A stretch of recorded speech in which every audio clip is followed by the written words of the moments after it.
ਵਾਹਿਗੁਰੂ ਜੀ ਕਾ ਖਾਲਸਾ ਵਾਹਿਗੁਰੂ ਜੀ ਕੀ ਫਤਿਹ। ਹਮ ਅਵਗੁਣ ਪਰੇ ਏਕ ਗੁਣ ਨਾਹੀ, ਅੰਮ੍ਰਿਤ ਛਾੜ ਬਿਖੈ ਬਿਖ ਖਾਈ। ਮਾਇਆ ਮੋਹ ਪਰਮ ਪੈ ਪੂਲੇ, ਸੁਤ ਧਾਰਾ ਸਿਉ ਪ੍ਰੀਤ ਲਗਾਈ। एक उत्तम पंथ सुनियो गुर संगत, तह मिलंत जम त्रास मिटाई। एक अरदास पाठ की रखी, गुरु रामदास राखो सरनाई। एक अरदास पाठ की रखी, गुरु रामदास राखो सरनाई। वाहिगुरु जी का खालसा वाहिगुरु जी की फतेह।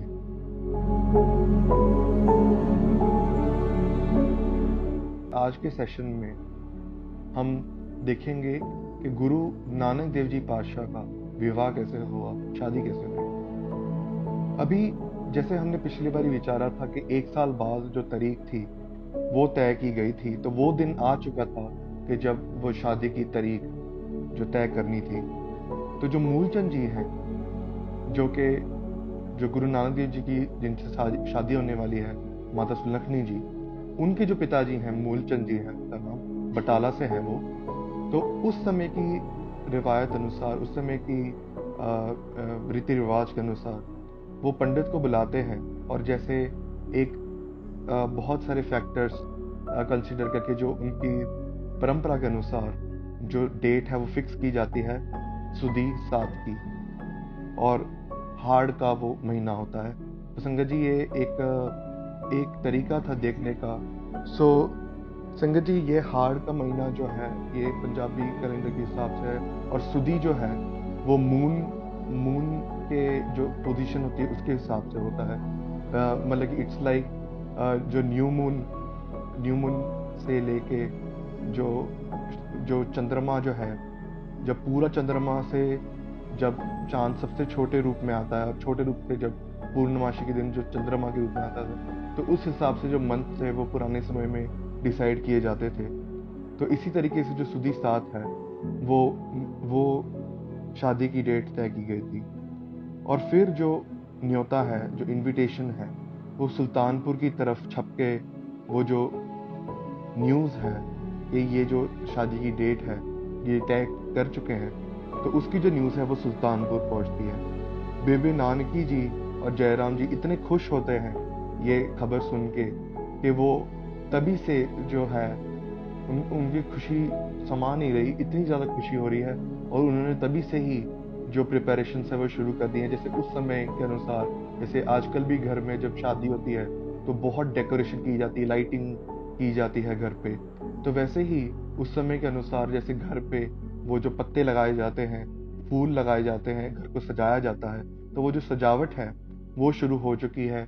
जो नगर के जो लोग हैं वो इकट्ठा होना शुरू हो गए हैं, और जो लेडीज हैं, जो महिलाएं हैं जो टाउन की, वो साथ में रह के वो खुशी के गीत गाने शुरू हो चुकी हैं। फिर जो मिठाई के डब्बे हैं वो तलवंडी की ओर भेज दिए जाते हैं, जहाँ पर गुरु नानक देव जी पातशाह का जन्म हुआ था। वहां पर मिठाइयों के डब्बों के साथ साथ वो जो न्योता है वो भी दिया जाता है। तो वहां भी मेहता कालू जी, माता तृप्ता जी और जो अनेक जो रिलेटिव्स हैं वहां पर, वो बहुत बहुत ज़्यादा खुश होते हैं। और वहां तलवंडी की ओर भी यही चीज़ है, महिलाएं आ रही हैं, जो नगर के जो लोग हैं वो इकट्ठे होके खुशी के गीत गाने शुरू हो गए हैं। क्योंकि गुरु नानक देव जी पातशाह जो थे वो हर जगह पे बहुत ही प्यार करते थे लोग वहां पर, भले वो कोई भी बैकग्राउंड से हो, भले वो मुस्लिम्स हों, भले वो हिंदूज हों। क्यों? क्योंकि तलवंडी में हमने पिछले सेशंस में देखा था कि कैसे जो गुरु महाराज जब बचपन में जब कथा सुनाते थे तो कैसे लोगों के मन में ठंडक पहुंचती थी, और सुल्तानपुर में कैसे वो जब मोदी बनते हैं तो कैसे वो परोपकार करते करते जो भी जरूरतमंद है उनकी कैसे मदद करते हैं। तो इसी तौर पे जो लोग हैं, सब वर्गों के लोग हैं, वो गुरु नानक देव जी पातशाह को बहुत ज़्यादा प्यार करते हैं। तो इसी से जो प्रिपरेशंस है वो शुरू हो गई हैं। जो गरीब है, जो ज़रूरतमंद है, उनको खुले तौर पे जो माया है वो दी जाती है, खुले तौर पे जो पैसे हैं वो दिए जाते हैं।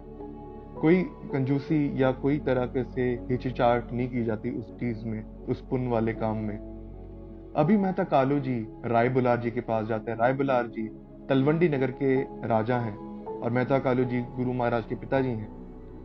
तो वो जो मेहता कालू जी हैं, वो राय बुलार जी के पास जाते हैं और फिर उनको ये खुशखबरी सुनाते हैं कि आपका जो दास है नानक, उसकी जो शादी है वो तय हो चुकी है। तो राय बुलार जी खबर सुन के तो बहुत ज्यादा खुश होते हैं, लेकिन वही चीज जो हमने पिछले सेशन में भी विचारी थी कि राय बुलार जी की जो मन की अवस्था है वो बहुत ऊंची है। उनका जो प्यार है गुरु नानक देव जी पातशाह के लिए, हमने पिछले सेशन में भी विचारा था कि कितना प्यार है उनको गुरु महाराज के लिए। तो इसी तरीके से जब मेहता कालू जी जब बोलते हैं कि तुम्हारे दास नानक की जो शादी है वो तय हो चुकी है, तो वो बहुत दुखी होते हैं उस चीज से। वो कहते हैं कि नानक मेरा दास नहीं, नानक मेरा दास नहीं, नानक मेरे सिर का मुकुट है। तो इसी तरीके से वो मेहता कालू जी को समझाते हैं कि अगली बार से आप ऐसी बात ना कीजिए, क्योंकि बार बार राय बुलार जी को दुख पहुंचता है जब गुरु नानक देव जी की जो महिमा है वो कम करके जब लोग जानते हैं। आज भी संगत जी, हमने पिछले सेशंस में भी विचारा है कि हम गुरु नानक देव जी पातशाह को केवल एक मनुष्य के तौर पे ना रख लें, एक टीचर के तौर पे ही ना रख लें, एक रेवोल्यूशनरी के तौर पे ही ना रख लें। गुरु साहब इन सब से बहुत ज्यादा ऊपर है। सो राय बुलार जी जो कि नगर के राजा हैं, उनसे छुट्टी मांगने गए होते हैं एक तरीके से मेहता कालू जी। जो राय बुलार जी हैं वो बहुत खुश होते हैं और फिर वो बोलते हैं कि जो खुदा है, जो करीम है, जो दया करने वाला है, वो तुम्हारे साथ रहे और जो जितने भी कारज है वो सब सफल करे। और फिर राय बुलार जी एक जो घोड़े, बहुत ही सुंदर घोड़े, और जो शादी में जो सामग्री जो यूज होती है वो एक एक खुशी के तौर पे वो मेहता कालू जी को दे देते हैं। फिर जो है जो इनविटेशंस जो है वो जो रिश्तेदार हैं, बाकी जो रिश्तेदार हैं गुरु नानक देव जी के, जो माता तृप्ता जी की जो साइड के जो रिलेटिव्स है, उनको भी न्योता दिया जाता है। सब वहां पर आते हैं, खुशी से आते हैं, खुशी का माहौल है।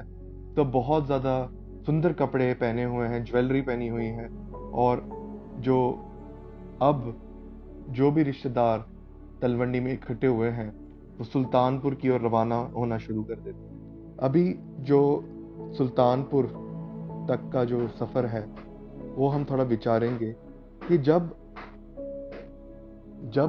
जो रिश्तेदार जब सुल्तानपुर पहुंचते हैं तो जयराम जी उनका बहुत ज्यादा स्वागत करते हैं। जो जयराम जी और बीबी नानकी जी बहुत खुशी से मेहता कालू जी को मिलते हैं, और फिर जो भी जो कमाई की होती है ना गुरु साहब ने, वो मेहता कालू जी को थमा देते। जैसे 321 रजतपन की जो कमाई की थी, उससे पहले भी हमने देखा था कि कैसे गुरु महाराज ने कमाई की थी। तो वो जो कमाई है वो मेहता कालू जी के हाथ में पकड़ा देते हैं, और मेहता कालू जी उस वक्त बहुत ज्यादा खुश हो जाते हैं, क्योंकि उनके मन में हर एक बार यही शिकायत रहती थी कि गुरु नानक देव जी पातशाह उनको कुछ देते नहीं है, जो भी मतलब हमेशा नुकसान ही कराते हैं। संसारिक तौर पर उन्होंने कुछ नहीं दिया, लोगों के बच्चे इतना कुछ देते हैं, लेकिन गुरु साहब ने कुछ नहीं दिया, सब लोगों पर ही लुटाया। सो यही जो चीज थी, मेहता कालू जी जब उनके हाथ में जब माया आई तो वो बहुत बहुत ज्यादा खुश हो गए। अभी जयराम जी सबको बुला रहे हैं खाने पे, जैसे एक खुशी के तौर पे उन दिनों में भी होता, आज भी कई जगह पे होता है कि जैसे लोगों को दूर दूर से बुलाया जाता है और उनको कहा जाता है, नगर के लोगों को, कि क्योंकि खुशी का अवसर है तो नगर के लोगों को बोला जाता है कि आज तुम यहाँ से ही खा के जाओ। तो वैसे ही नगर के लोगों को जयराम जी बुलाते, क्योंकि जो बारात जो जानी है आगे बटाला की तरफ, तो हर कोई साथ में नहीं जाता, तो इसलिए सब नगरवासियों को वहीं न्योता दे दिया है कि तुम यहाँ पर खाना खाने आइए। आप सब आइए। तो और उस समय के अनुसार जो प्रिपरेशंस की गई है, वहां पर आप जैसे देख रहे हैं पिक में, जहाँ पर एक व्यक्ति पंखा लेके खड़े हैं, तो वैसे आज भी हम जब देखते हैं कि शादी में कैसे जो टेंट्स हैं वो अरेंज किए जाते हैं, जो कुक है वो अरेंज किए जाते हैं, तो वैसे ही उस समय ये जो फैंस है, उस समय इलेक्ट्रिसिटी नहीं होती थी, पंखे नहीं होते थे, तो वैसे ही वो जो पंखे हैं वो अरेंज किए जाते हैं, बहुत ही सुंदर सुंदर पंखे, और जो बाकी जो अरेंजमेंट्स है वो की जाती है। जो संगीतकार है, जो पट हैं, उनको भी बुलाया जाता है और वो बहुत सुंदर सुंदर गीत गाते हैं, जो बेदी कुल के गीत गाते हैं, और जो परिवार वाले हैं, जो गुरु पातशाह जी हैं, उनके वो गीत गाते हैं बहुत सुंदर सुंदर। तो इसी तरीके से वो जो माहौल है वो बहुत ही सुखदाई बना हुआ है। और जयराम जी फिर जो मिठाई का डब्बा है वो दौलत खान की ओर भेजते हैं। अभी जब दौलत खान बहुत खुश होते हैं, क्योंकि जो उनको उनको जो गुरु नानक देव जी की शख्सियत है उनके बारे में पता चल जाता है कि जो बहुत ही भले मोदी हैं, बहुत काबिल मोदी हैं और इतना कमा के देते हैं। तो दौलत खान भी बहुत खुश होते हैं इस अवसर पर कि गुरु पातशाह जी का विवाह हुआ। तो दौलत खान खुशी के मौके वो कहते हैं कि अगर तुम्हें कोई भी माया की जरूरत हो, कोई भी माया की जरूरत हो, तो तुम मुझसे हिचकना मत, ले जाना। तो तब जयराम जी बहुत श्रद्धा से वो दौलत खान को जवाब देते हैं कि जहां भी गुरु नानक देव जी पातशाह जाते हैं वहां कोई भी चीज की कमी होती नहीं। फिर जो दौलत खान है फिर भी उनको जो शाही हाथी होता है वो देते हैं, और कुछ जो सामग्री है विवाह के लिए वो दौलत खान देते हैं शादी के लिए। बहुत खुशी का माहौल है हर जगह पे। अभी इससे लर्निंग क्या मिलती है? अभी एक चीज यहाँ पर नोट करने लायक ये थी कि पिछले सेशंस में हमने देखा कि गुरु नानक देव जी पातशाह इतना दान पुण्य करते हैं, लोगों को शक होने लग गया कि इतना देते हैं ये, तो कहीं ना कहीं इनको नुकसान ही हो रहा होगा अंदर, इनका गुजारा कैसे चलेगा। मेहता कालू जी आके बार बार चिंतित होके बोलते थे कि तुम्हारा गुजारा कैसे चलेगा। लेकिन उसी समय संगत जी, वो नगर के निवासी जो हैं ईर्खालु लोग, वो भी कहते हैं कि इसका गुजारा कैसे चलेगा। लेकिन यहाँ पर हम शादी की तरफ देख रहे हैं कि माया थम ही नहीं रही। यहाँ पर दौलत खान ने इतना कुछ दे दिया, राय बुलार जी ने दे दिया। राय बुलार जी के रूप में वो जो भगवान है वो हर जगह पे वो अपनी खेल वर्ता रहे हैं। तो जयराम जी भी वही चीज को दर्शाते हैं कि गुरु साहब जहां भी जाते हैं वहां पर कोई चीज की कमी नहीं आती। तो इसीलिए संगत जी, कभी भी आप कोई भी कार्य करो, तो ये जो लर्निंग है, जो फर्स्ट हम जो सेशन के हम ले रहे हैं, वो है कि जब भी आप कोई भी कार्य शुरू करो, आपको अरदास जरूर करनी। गुरबाणी में फरमान आता है, कीता लोड़िए कम सो हर पे आखिए, कारज दे सवार सतगुर सच साखिए। महाराज बोलते हैं कि अगर आपको कोई भी काम करना है, कोई भी काम आप जिंदगी में कर रहे हो, भले वो पढ़ाई के रिलेटेड है, भले वो एग्जाम के रिलेटेड है, भले वो शादी जैसे शुभ अवसर है, भले वो मुसीबत की घड़ियां हैं, कोई भी कारज है, गुरु महाराज कहते वो भगवान के पास जाके आप उनको जरूर अरदास करो उनके चरणों में। फिर आगे महाराज कहते हैं, कारज दे सवार सतगुर सच साखिए। जो भी कार्य होते हैं अपने आप सवर जाते हैं। और जो भी भरोसा रखता है ना संगत जी, जो भी भगवान पे भरोसा रख के अरदास करता है, they literally feel the miracles every day. इसी का एक उदाहरण लेते हुए, हम 1800s की बात है, एक बहुत महान गुरसिख रहे हैं बाबा निधान सिंह जी। तो जब आप तखत श्री हजूर साहब के पास जाते हैं ना, जो नांदेड़ में है महाराष्ट्र में, तो वहां पर ही एक गुरुद्वारा लंगर साहब है, वहां की ये घटना है। तो बाबा निधान सिंह जी जो थे वो बचपन से ही बहुत ज्यादा श्रद्धालु थे, बहुत ही भक्ति में रहने वाले, भक्ति में लीन रहने वाले गुरसिख थे। तो हुआ क्या कि उन्होंने आर्मी में सर्व किया, लेकिन आर्मी में भी जो उनका जो ख्याल था वो भगवान के लिव जुड़ने में ही लगा रहता था। तो अभी क्या हुआ कि उनका जब मन नहीं लगा बहुत समय तक, तो उन्होंने जो काम था, जो फौज में जो काम था, वो छोड़ दिया और फिर 12 साल तक जो नंदेड़ में है वो सेवा करते रहे। अभी उस समय जो था वो लंगर का जो प्रॉपर सिस्टम था वो एस्टेब्लिश नहीं हुआ था हर जगह पे। तो वहां पर बाबा निधान सिंह जी जब वो सेवा करते थे 12 साल तक, तो कई जो ईर्खालु लोग हैं वो आके बाबा निधान सिंह जी को परेशान करने लगे, और ऊपर से जो उनको सेवा करने के लिए जो मदद चाहिए होती थी, जो माया चाहिए होती थी, तो वो उनको प्रॉपर नहीं मिल पाई, वो जो हेल्प है वो नहीं मिल पाई। तो जो इसकी वजह से जो बाबा निधान सिंह जी हैं वो इतना दुखी हो गए कि उन्होंने ये निर्णय ले लिया कि अब मैं पंजाब चला जाऊंगा और पंजाब में जाके सेवा करूंगा। अभी वो पंजाब जाने के लिए रेलवे स्टेशन जाते हैं। अभी संगत जी, हम सबके दिमाग में आता है कि गुरु साहब कहाँ हैं, गुरु साहब है या नहीं, काश गुरु नानक देव जी होते। ठीक है, लेकिन यही यही पे हम मार खा जाते हैं कि गुरु नानक देव जी होते नहीं, गुरु नानक जी हैं, वो अभी भी हैं, हमारे साथ हैं, शब्द रूप में है, गुरु ग्रंथ साहिब जी के रूप में, गुरसिख के रूप में है। तो तभी बाबा निधान सिंह जी जब नाम जप रहे होते हैं रेलवे स्टेशन में, 1800 की बात कर रहा हूँ, गुरु गोबिंद सिंह जी पातशाह अपने जो शारीरिक रूप 1706 में ही छोड़ गए हैं। मैं 1800 की बात कर रहा हूँ। गुरु गोबिंद सिंह जी का जो प्रकाश वाला जो स्वरूप है वहां पर उनको दिखाई देता है, और वहां पर उनको हुक्म किया जाता है कि तुम यहाँ पर लंगर की सेवा संभालो, और उनको वचन दिया जाता है कि खीसा मेरा हाथ है तेरा, कि आप जो काम है वो आप अपने हाथों से करो, जो डोनेशंस हैं या कोई भी तरह की जो जरूरत है माया की, वो हम करेंगे। तो तब से बाबा निधान सिंह जी, जो गुरु महाराज की जो बख्शिश होती है, इतनी ज्यादा बख्शिश होती है कि वहां पर वो जाते हैं और वहां पर लंगर की सेवा शुरू कराते हैं गुरु महाराज की कृपा द्वारा। और फिर आज हम देखते हैं कि तख्त श्री हजूर साहब आप जाओगे तो आपको पता ही नहीं लगेगा कि महाराष्ट्र है कि पंजाब है, हर जगह पे ही लंगरों का दौर जो है वो लगा रहता है 2400 घंटे। तो ये जो बख्शिश है, अभी हर एक के दिमाग में चिंताएं आती हैं, हर एक को लगता है कि पता नहीं अगर गुरु साहब होते तो अच्छा होता, लेकिन नहीं संगत जी, गुरु साहब आज भी हैं, हमारी बस वो आंखें नहीं है देखने के लिए। बाबा निधान सिंह जी की वो जो अंदर की जो अरदास थी वो सुनी गई, और फिर जो कारज है वो अपने आप हो गया। कीता लोड़िए कम तो हर पे आखी है, कारज दे सवार सतगुर सच सकिए।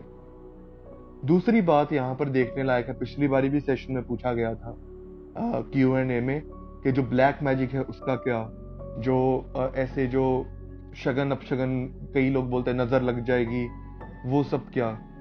तो उसके बारे में, जैसे अभी शादी होती है तो शादी जैसे जो खुशी के अवसर होते हैं वहां पर भी जो नजर है वो लगाई जाती है, जो शगन देखा जाता है, ऑल दो स्टफ। तो उसी के बारे में गुरु महाराज फिर गुरु गुरबानी में फरमाते हैं, शगन अपशगन तिस को लगे जिस चीत ना आवे, तिस जम नेड़ ना आवई जो हर प्रभ पावे।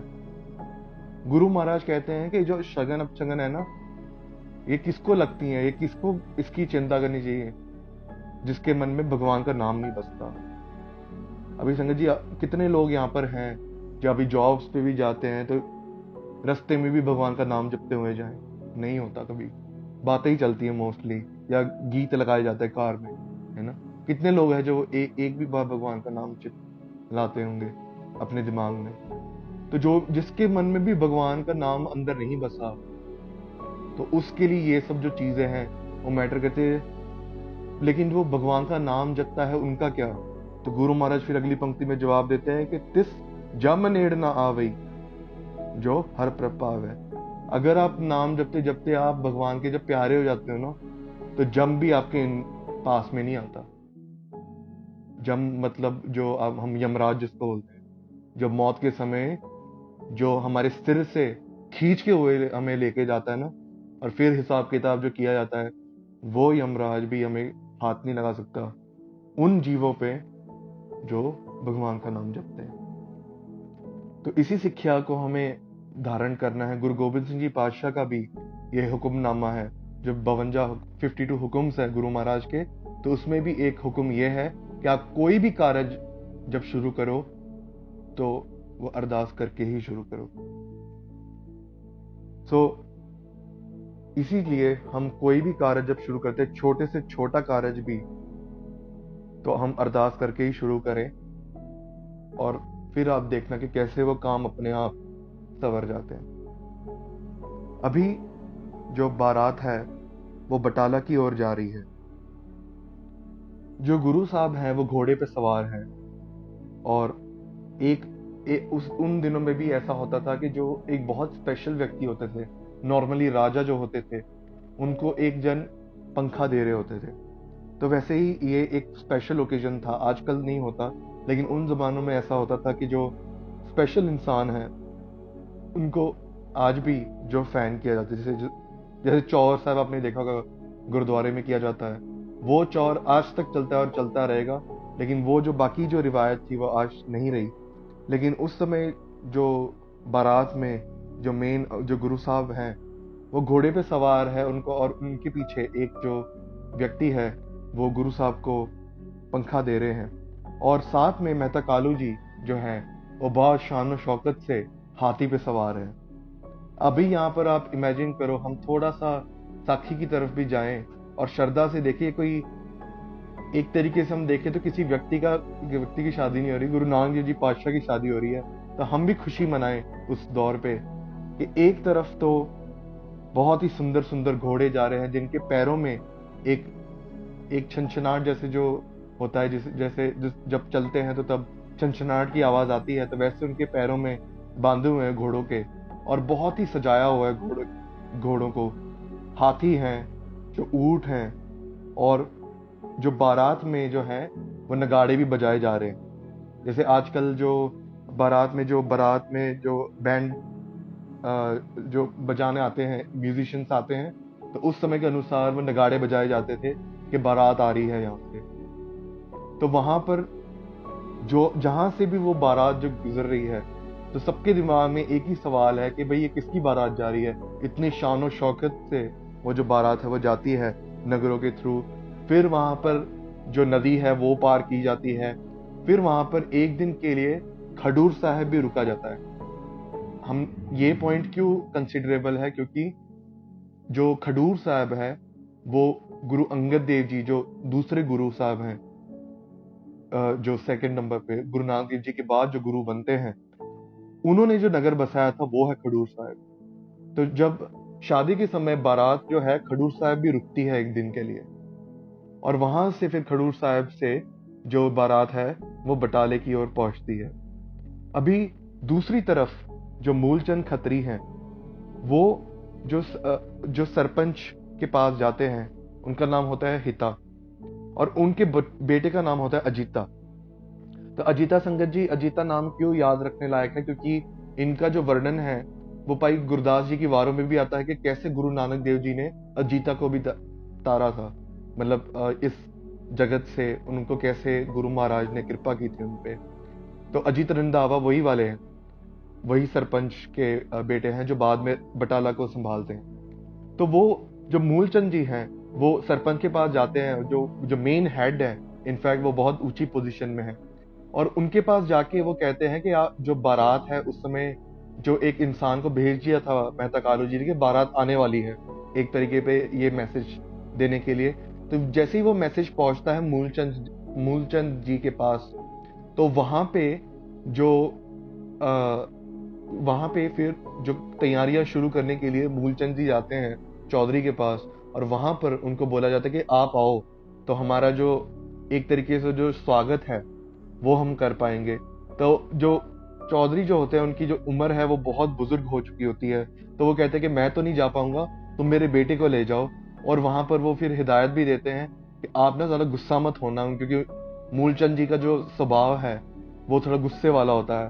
तो बोलते हैं कि नहीं, प्यार से रखना है, कुछ सामने वाले बोले सहन कर लेना है, और जम के सेवा करनी है। ऐसा नहीं कि कंजूसी कर ली कहीं पे, खुल के सेवा करनी है जो भी बारात आ रही है। तो तब उनको रिसीव करने के लिए जो बारात बारात को स्वागत करने के लिए जो मूलचंद जी हैं वो अजीता जी के साथ जाते हैं वहां पर।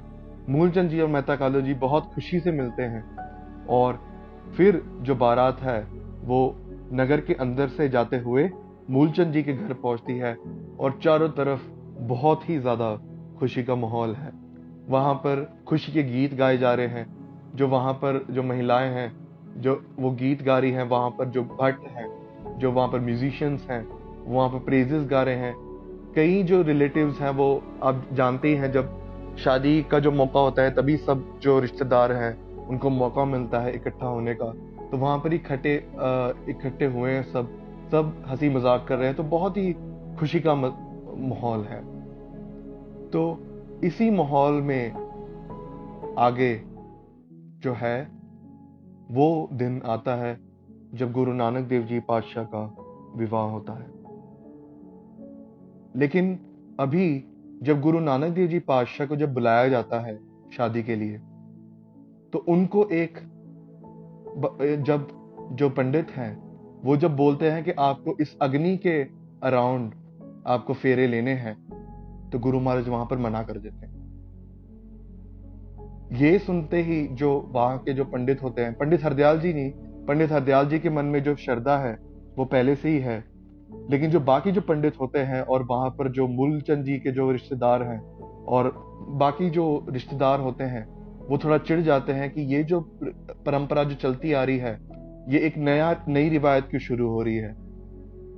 कई इतिहासकार यहाँ तक भी लिखते हैं कि जो सवाल किया जाता है पंडित जी को कि इस अग्नि के अराउंड जो है फेरे क्यों लिए जाएं, तो तब जो पंडित जवाब देते हैं कि ये जो आग है वो सबसे पवित्र चीज है धरती पे, तो इसलिए उनके फेरे लिए जाते हैं। तो तब गुरु महाराज पूछते हैं कि अगर इससे भी पवित्र चीज पे ले आया जाए तो अगर उसके मैं फेरे ले सकता हूँ, तो तब पंडित जी हम ही भरते हैं। कई इतिहासकार ये भी लिखते हैं। तो वहां पर जो है एक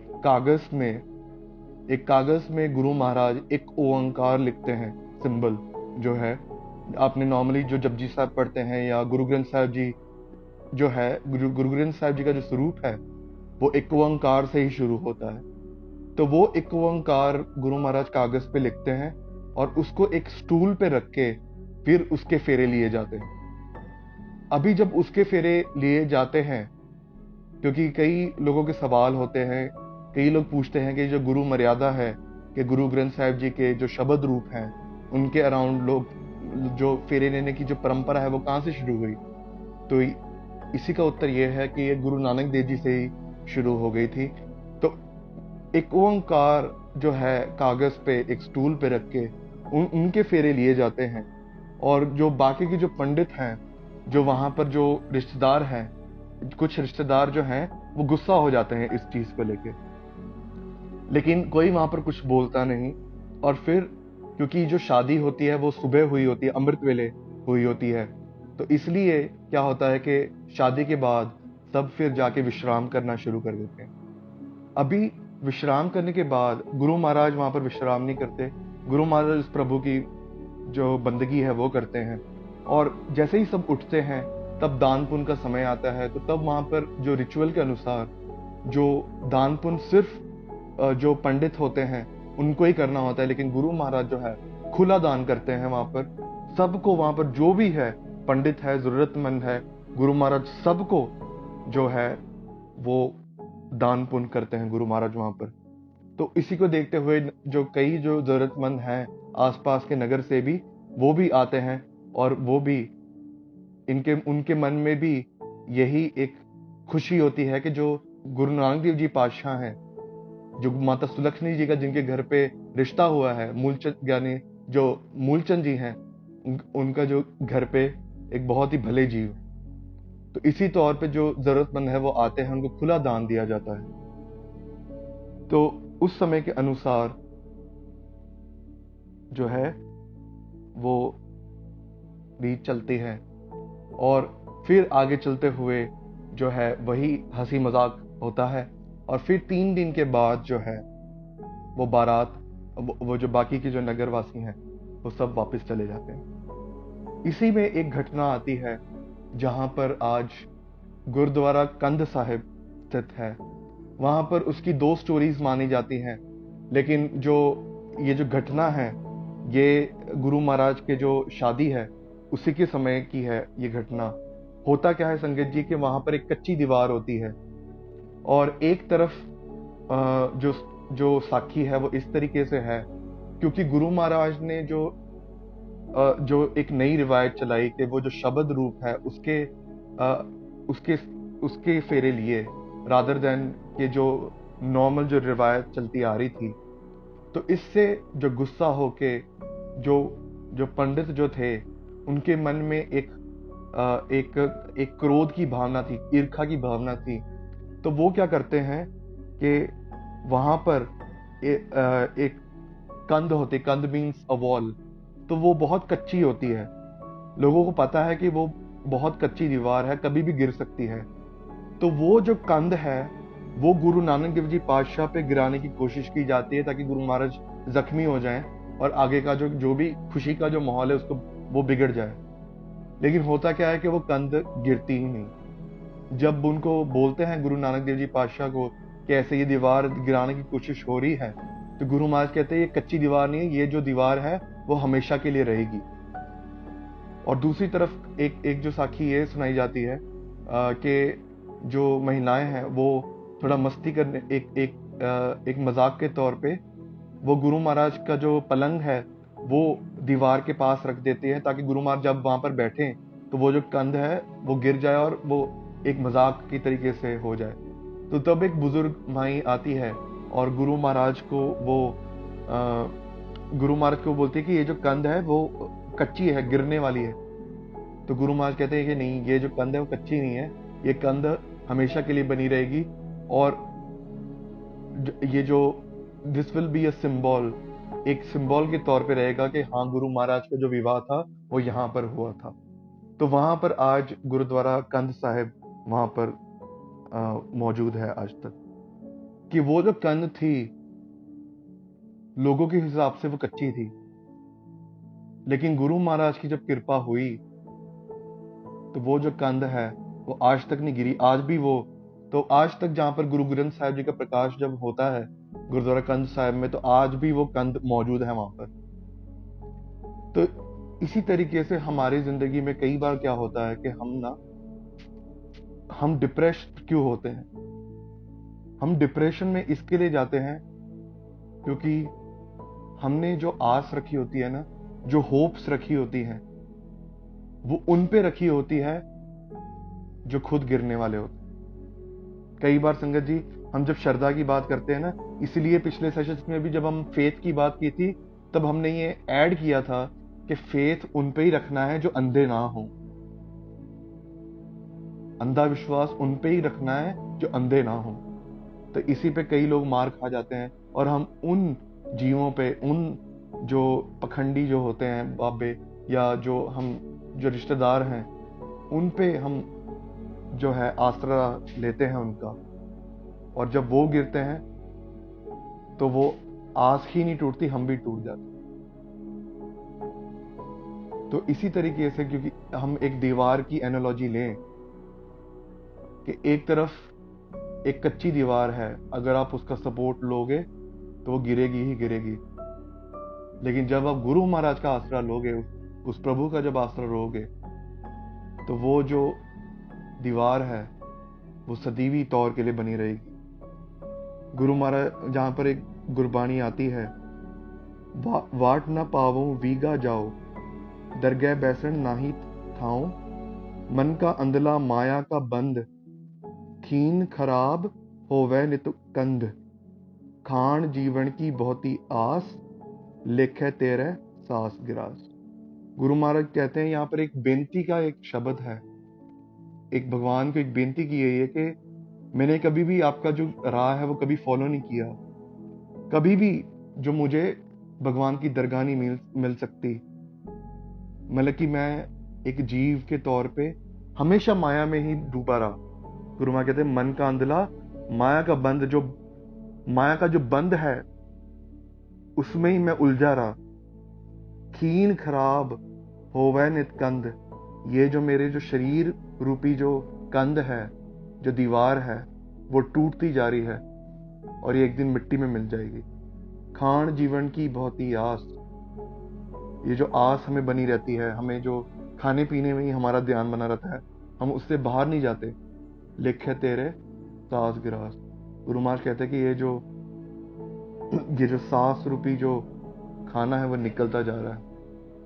यहाँ पर एक नोट करने लायक बात है कि ये जो शरीर रूपी कंध है, जो दीवार है, वो जाती जा रही है, वो टूटती जा रही है। और हम जब झूठों की आस रखते हैं, जब माया से जो माया से जो बंधे हुए इंसान हैं, जब हम उनका आसरा लेते हैं तो वो तो टूटते ही हैं, और वो जब टूटते हैं और हम भी फिर साथ में टूट जाते हैं। तो इसलिए संगत जी, मोटिवेशनल स्पीच देना एक अलग बात है, और जो भगवान के राह पे चलते हुए धर्म का राह अपनाना और एक्चुअल में फॉलो करना, वो बहुत ही अलग चीज है। तो इस चीज से बाहर कैसे निकला जाए, वो आसरा किसका लिया जाए? तो गुरु महाराज फिर पंक्ति में कहते हैं, भगत नाम गुर शब्द बिचारी, अस्थिर कंध जपै निरंकारी। गुरु महाराज यहाँ पर कहते हैं कि जैसे हम खाना खाते हैं तो हमारा खाना क्या खाएं हम? महाराज बोलते हैं उस प्रभु का नाम, जो गुरु का जो शब्द है, वो तुम्हारा खाना हो। आप जैसे नाम अभ्यास करते हो तो वो आप एक्चुअली में अपने आत्मा को खिला रहे हो।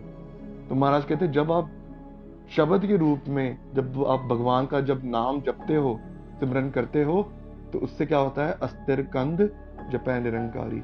गुरु महाराज कहते हैं कि आपकी जो दीवार है ना, वो सदीवी काल के लिए बनी, आपकी जो दीवार है वो खड़ी रहेगी आपकी आत्मा के रूप में। और आपके जो जब भगवान की दरगाह पे जाओगे तो आपकी जय जयकार होगी।